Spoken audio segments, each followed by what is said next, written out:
After days of protests against China's stringent COVID restrictions, the Chinese government says reporting about the demonstrations is inaccurate. This as there are reports of several protesters being detained in Shanghai.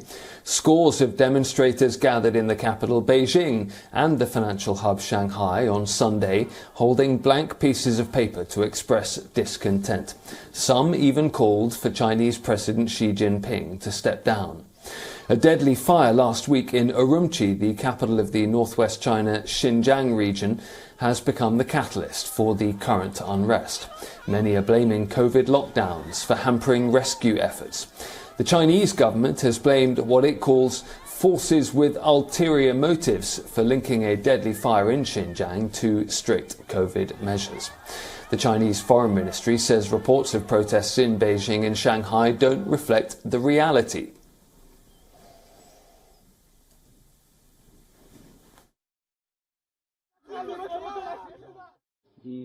What you mentioned does not reflect what actually happened. China has been following the dynamic zero-COVID policy and has been making adjustments based on the reality on the ground. And as we speak, China is following the 9th version of the pandemic protocols and 20 measures. We believe that with the leadership of the Communist Party of China and cooperation of the Chinese people, our fight against COVID-19 will be successful.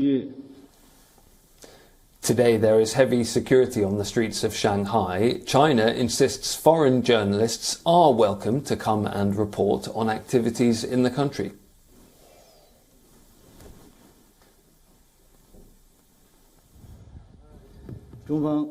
China has always welcomed foreign journalists to conduct reporting activities in China in accordance with relevant laws and regulation, and has done a lot to facilitate their reporting and provide convenience for them. At the same time, while conducting reporting activities in China, foreign journalists need to consciously follow Chinese laws and regulations.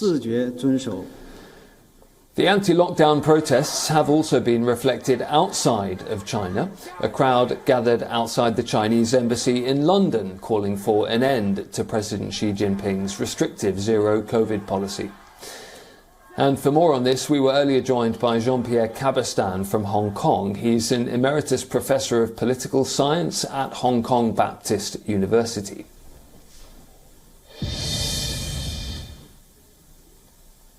These anti-COVID protests have morphed into a much more political movement, criticizing not only the leadership of the party, but also Xi Jinping himself, asking him to step down, also criticizing the one-party system, asking for more freedom and democracy.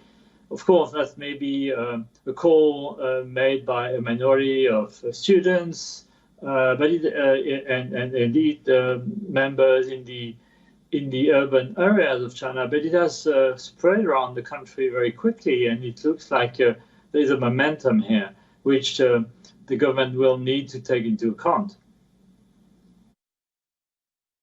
I think the Xi Jinping is not in a mood to compromise on this issue, and let alone on the one-party system and the way that China is ruled by the Communist Party.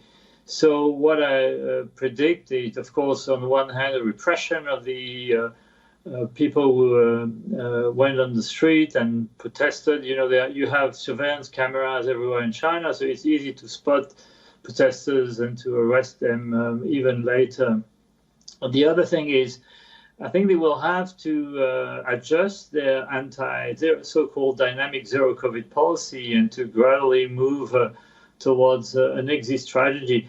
The problem is we don't have any idea how this exit strategy will look like, and the recent decisions made by the central government have actually been to decentralize decisions, to let local authorities make their own judgment about how much they can relax the restrictions and move towards another more balanced strategy in order to manage the COVID-19 pandemic.